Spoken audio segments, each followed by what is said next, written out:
राजानी जी, जैसा आप पिछले विगत दिवस आपको सोनकच विधायक राजेंद्र वर्मा ने कहा कि हम लोग इलेक्टेड लोगों से बात करते हैं, सिलेक्टेड लोगों से बात नहीं करते हैं, क्योंकि आप देवास में सांसद के प्रतिनिधि हैं।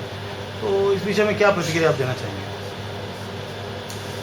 विधायक जी की मर्जी है, वो चाहे इलेक्टेड से बात करें या सिलेक्टेड से, वो चाहे तो किसी से बात नहीं करें, क्योंकि अब वो माननीय हो गए, बड़े हो गए ना। मैंने पहले भी कहा था कि वो अपरिपक्व हैं। मैं आज भी इस बात पे अडिग हूँ अपनी बात पर कि वो पहला चुनाव लड़े हैं अपने जीवन का, और मेरे व्यक्तिगत निगाह में, मेरे व्यक्तिगत राय में वो अपरिपक्व नेता हैं। उन्हें अभी काफ़ी कुछ समझना और सीखना है। जहाँ तक उन्होंने मुझे सिलेक्टेड होने की बात कही है, तो मैं सिर्फ इतनी सी बात उनको बताना चाहूँगा कि जो जानकारी मुझे है, उनका जो जन्म हुआ है और मेरे बीच में जो अंतराल है, जब वो मात्र 7 वर्ष के होंगे तब मैं केपी कॉलेज का वाइस प्रेसिडेंट उपाध्यक्ष पद पर सबसे ज़्यादा मतों पर विजयी हुआ हूँ।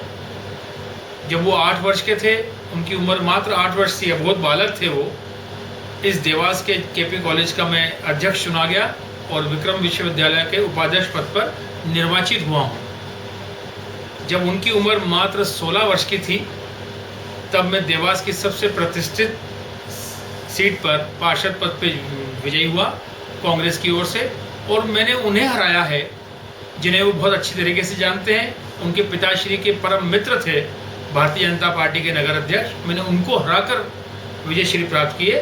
उन्होंने ये बयान दिया कि वो पार्षद पहले जीत के आए, ये करें। अभी उनकी थोड़ी अज्ञानता है। मैंने उन्हें कहा है कि देवास जिले में वो पहली बार आए हैं, अभी उन्हें बहुत कुछ सीखने समझने की आवश्यकता है। जहाँ तक उन्होंने इलेक्शन और सिलेक्शन की बात की है, तो मैं समझता हूँ कि उनके पिताश्री 5 बार सांसद रहने के बाद वो भी सिलेक्ट कहीं हुए हैं। राष्ट्रीय अनुसूचित जाति आयोग के वो सदस्य बने, तो उनका भी कहीं सिलेक्शन हुआ है। काम करने का तरीका सबका अपना अपना होता है, विचारधाराएं अपनी अपनी होती हैं।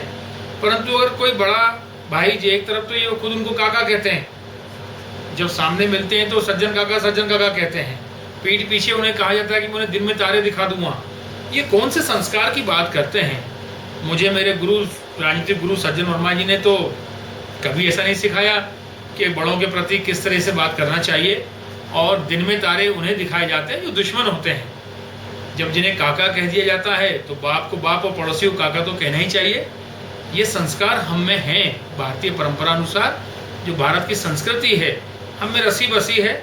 इसलिए मैं उन्हें अभी भी कहूँगा कि वो राजनीतिक द्वेष भाव को दूर रखकर जनता की सेवा करें, वरना सोनकच विधानसभा क्षेत्र को अभी वो पहचानते नहीं हैं। सज्जन वर्मा जी भी इस चुनाव क्षेत्र से 123 से आ रहे हैं, तो अगले 5 साल बाद वो 23,000 से जीते हैं।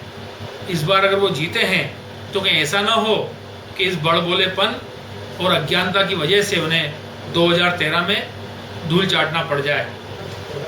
शिप्रा जलावधर योजना और लोधरी परियोजना के विषय में जो आपने कहा था कि ये इसकी शुरुआत केंद्र सरकार की ओर से आपकी तरफ से जो प्रयास होते उससे हुआ था, लेकिन बीजेपी के नेताओं का ये कहना है कि ये परियोजना से आपका कोई लेना देना नहीं है कांग्रेस का, और ये साधिकार समिति मध्य प्रदेश के द्वारा जो है पारित किया हुआ है, और ये पूर्णतः अपनी परियोजना बताते हुए उन्होंने नहीं किया है कि आपकी इसमें कोई सहयोग है। तो उस विषय में क्या कहना चाहते हैं?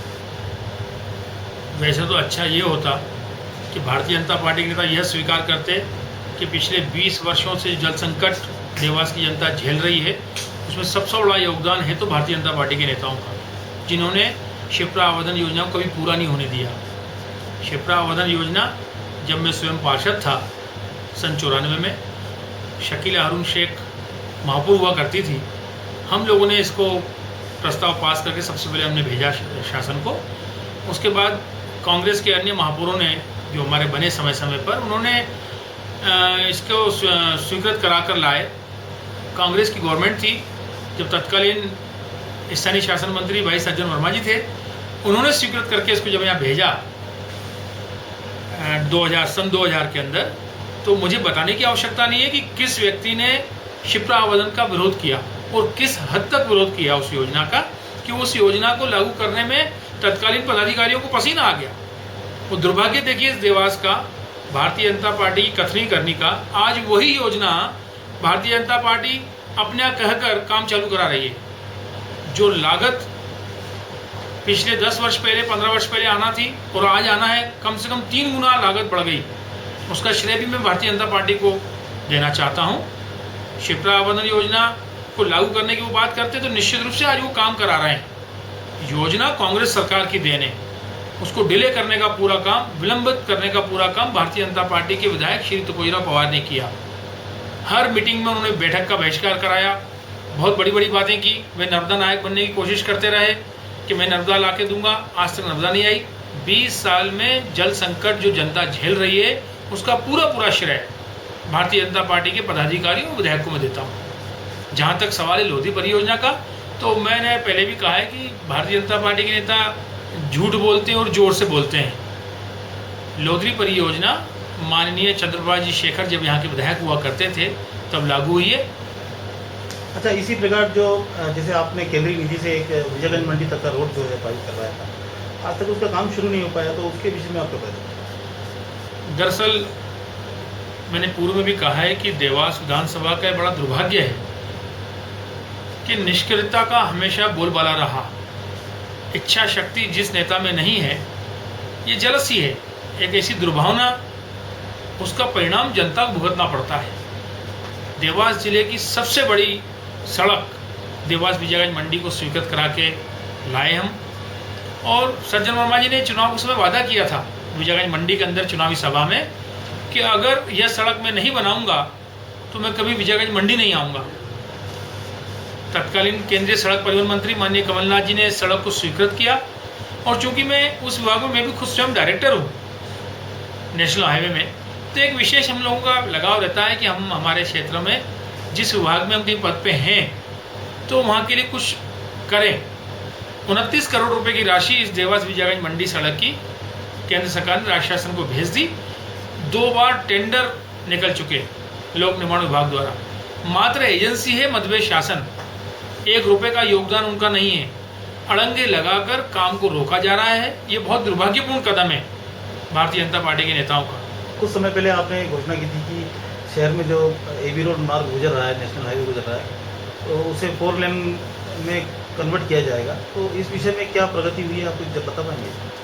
आज ही मेरे पास मेल आया है, मैं ये मेल आपको बताना चाहता हूँ। राष्ट्रीय राजमार्ग का माननीय सज्जन वर्मा जी संबोधित करते हुए मेल आया है। 52 करोड़ रुपए की लगभग की स्कीम बनकर ये जा चुकी है, और मैं अभी भी कह रहा हूँ कि ये बहुत जल्दी 4 लेन होगा। इसमें कहीं कोई आवश्यकता नहीं कहने को। बिलावली चौराहे से लेकर भोपाल चौराहे तक नया 4 लेन बनेगा, और जो भोपाल चौराहे से लेकर जवाहरनगर तक की सड़क को जो 4 लेन तो नहीं कहा जाना चाहिए, उसको नए व्यवस्थित रूप से हम उसको सौंदर्यीकरण कराकर वहाँ तक ले जाएंगे। और उसके बाद रसूलपुर तक, कोर्ट से लेकर रसूलपुर तक जो 4 लेन बना हुआ है उसको 6 लेन में हम तब्दील कर रहे हैं, सर्विस रोड बना रहे हैं, ताकि मजदूर साथी हमारा जो कई दुर्घटनाओं में मारे जाते हैं हमारे मजदूर साथी, उनके लिए योजना पूरी बन के तैयार हो रही है। और निश्चित रूप से इस संसदीय कार्यकाल के अंदर वो सड़क बनकर तैयार होगी। बहुत जल्दी इसकी घोषणा माननीय सांसद जी करने वाले हैं। इसकी स्वीकृति बहुत जल्दी 15-20 दिन में आ जाएगी।